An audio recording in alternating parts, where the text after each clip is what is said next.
Shout out to Omaha Steaks for sponsoring this update. The holidays mean lots of happy food, and you can be the food hero without needing, Bruce Wayne money to pull it off. You can get the family gift pack for $49.99, which is 75% off for this deal, and it's a lot of food when you go to omahasteaks.com and enter our offer code, The Know, all one word, in the search bar. Welcome to The Know, I'm Ashley, and it looks like Nintendo wasn't the only big winner on Black Friday. After reports yesterday that the Switch was the most sought-after product online, Sony announced that this year's Black Friday was the PlayStation's most successful one ever. In an interview with CNBC, head of PlayStation Network Eric Lempel said, "We had the biggest Black Friday in PlayStation history. We sold more consoles than we ever have in our 22-year history." In fact, some reports are claiming that sales were so good PS4s were sold out at some retailers, which is very impressive considering that we're now 4 years into the console's life cycle. That's awesome. Everyone wins, actually, when all the consoles and all the games are doing well. Everyone's working on their own Destiny-like and Battle Royale-like, and it looks like the next developer to jump into the mix could be Alan Wake and Quantum Break creator Remedy. The developer is currently hiring for their recently announced, but not detailed, new IP, which they're calling Project 7. And from the job descriptions, an intimate knowledge of Destiny and Battle Royale seems to be a requirement. The description reads, "Are you constantly thinking about intriguing ways to excite your players and keep them invested in your game's world? Are you obsessed with lore and a desire to create rich content that communities will devour? Do you design challenge systems that are so more-ish your players plan their week around them? Have you already designed the next Battle Royale? Are you always among the first to find Xur?" An online multiplayer game would be a fairly big departure for Remedy from their previous work, but not too surprising, honestly, given the direction most of the industry seems to be moving. Good news, Final Fantasy fans, you won't be left behind in 2018. With December marking the official 30th anniversary of the franchise, Square Enix says next year is going to be huge for the series. In a new video interview with Edamame Arcade channel, producer Shinji Hashimoto says, "Next year will be the 31st year, and our teams are busy working on new titles. They're all gearing up for a big year next year. Next year is going to be a big year." If you weren't sure, he thinks next year is going to be a big year. He went on to say, "We will bring exciting new Final Fantasy titles to the world." So it sounds like fans have a lot to look forward to. Probably not the Final Fantasy VII remake, but something Final Fantasy. Let's get some more Final Fantasy Crystal Chronicles. I loved that game. Thanks to a leaker, we've got a sneak peek at some new guns and game modes in Call of Duty World War II. The leak came via a video from YouTuber Mr. Jarny, but was later taken down. Thankfully though, this is the internet, so other YouTubers reposted it, and among the modes that haven't been added yet are Gun Game, where you try to be the first to get a kill with every weapon in the game, as well as new Infected and Control modes. As for weapons, we gotta look at the G43 semi-automatic rifle and Sten submachine gun, but the video doesn't show how either will work in the game. This leak comes after data miners discovered supply crates which include mentions of the weapons and unreleased modes. No word yet from Activision or Sledgehammer, but we're gonna go ahead and just assume that this stuff is planned for future DLC, since it's not in the game, but is clearly meant to be in the game. We've seen all different kinds of amiibo, but we've got a new one. The cereal box. Yes, this could actually be a thing. Rumor has it that Nintendo and breakfast maker Kellogg's are coming out with a Super Mario cereal. Man, they're getting so great with the licensing. We haven't had Super Mario cereal since what, the 80s, 90s? And look, it's been a while. The cereal blog, Serialously, which is a great name, isn't the internet great sometimes, discovered several references to the cereal that seems a little bit Lucky Charms-ish, combining Mario-themed marshmallow shapes with regular old cereal. Interestingly, the box itself acts as an amiibo that apparently works with Super Mario Odyssey. No word yet on what it might unlock in the game, but rumor is that it could be hitting the grocery stores very soon, and who am I kidding? I'm a sucker. I will buy that cereal and I'm gonna stick it on my Switch, and then I'll be like, the future is weird, guys, but also delicious. Well, it looks like Marvel Heroes Omega died quicker than expected, RIP. You may remember that the Diablo-ish game featuring Marvel characters was initially going to close at the end of this year on December 31st, after it was announced that Disney was shutting the game down and severing their ties with the developer.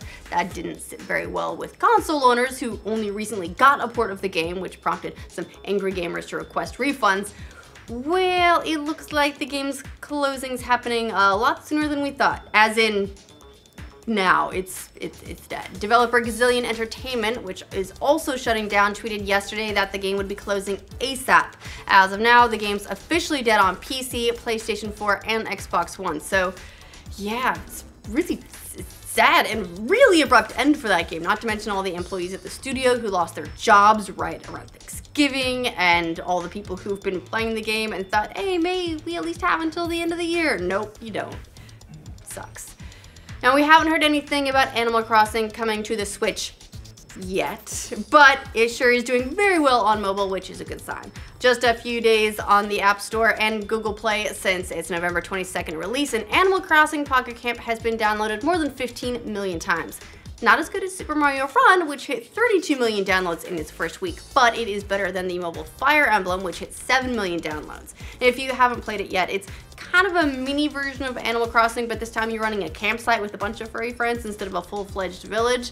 Again, it's widely expected we'll be getting an Animal Crossing on the Switch, and considering the response to the mobile game, maybe this will spur Nintendo to make an announcement sooner rather than later. Also very curious to see how this one performs, because as we mentioned, Mario got way more downloads, but their conversion rate to paid customers was not very high.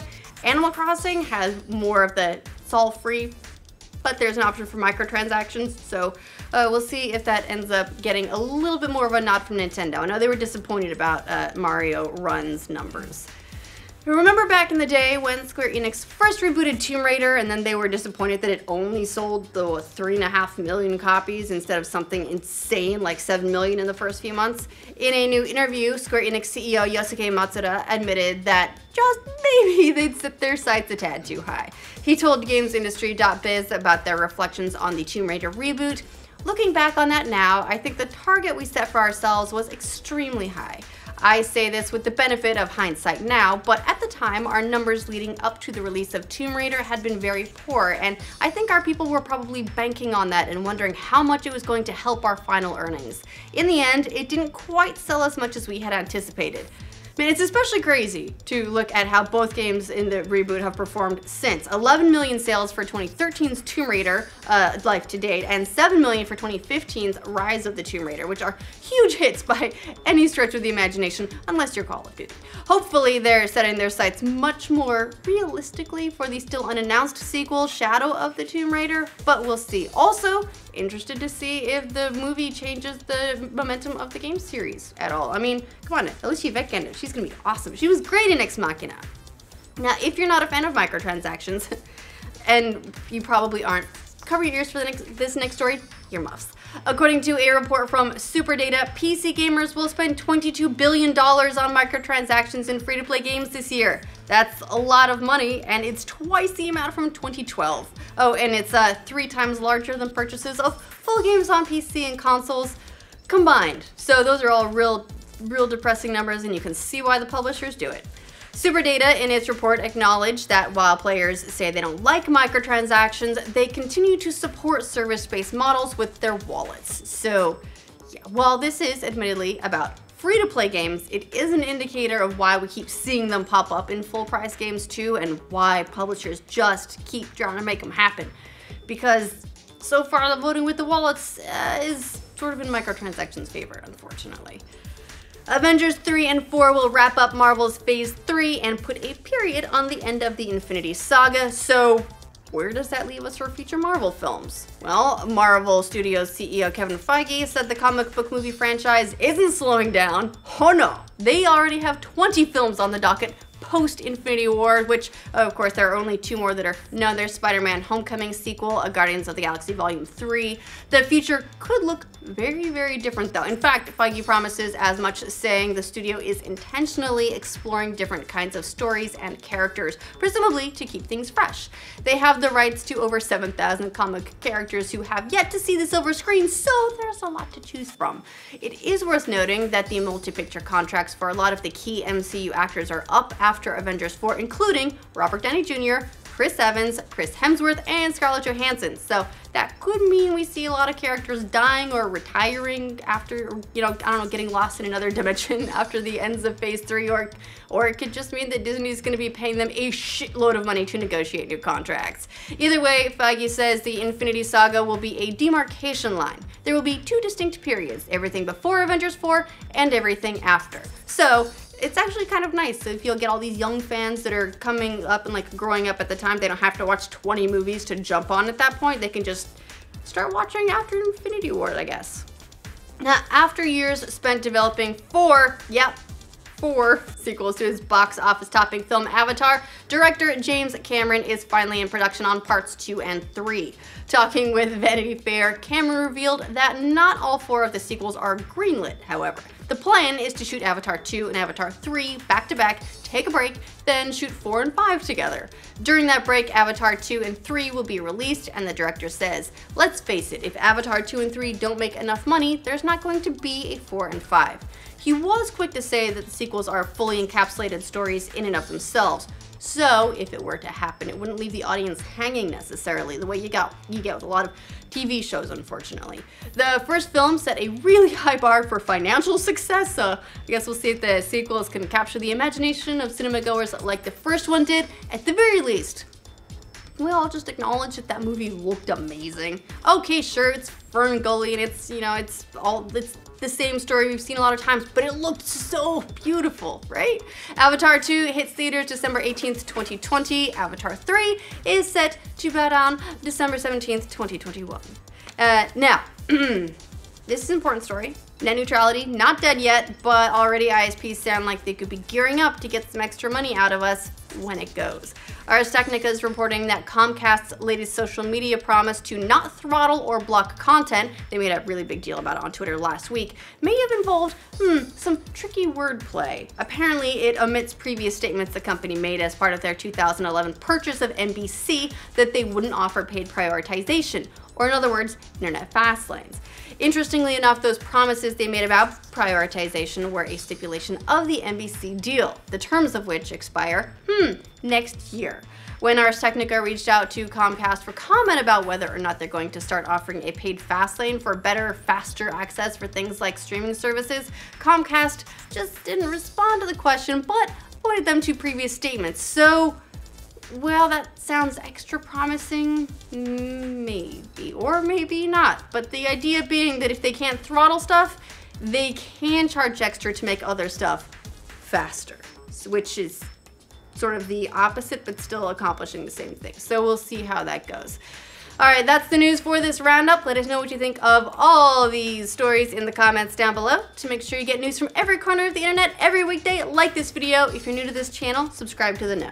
Thanks to Omaha Steaks for sponsoring this update. We've had Omaha Steaks as a sponsor a few times before, so some of you may have tried them, and they're pretty awesome, especially for the holidays, because this is the time of the year when all the food comes out. Omaha Steaks is offering their family gift pack for $49.99, which is 75% off, and it contains so much stuff. It's 2 filet mignons, 2 top sirloins, 2 boneless pork chops, 4 boneless chicken breasts, 4 kielbasa sausages, 4 burgers, 4 potatoes au gratin, 4 caramel apple tartlets, which are my favorite, a seasoning packet, and because that wasn't enough, apparently, 4 additional kielbasa sausages. They've sent this pack to us. It is enough food to feed a small army. I mean, I particularly like the fillets with potatoes au gratin and caramel apple tartlets, but the sausage is actually really awesome too. Honestly, it's all pretty great. We kind of fight over it in the office and it becomes a real Hunger Games situation, except then we're not hungry. So maybe not. If you want to snag the family gift pack for $49.99, just visit omahasteaks.com and enter our code, THEKNOW, all one word, in the search bar to bring it up.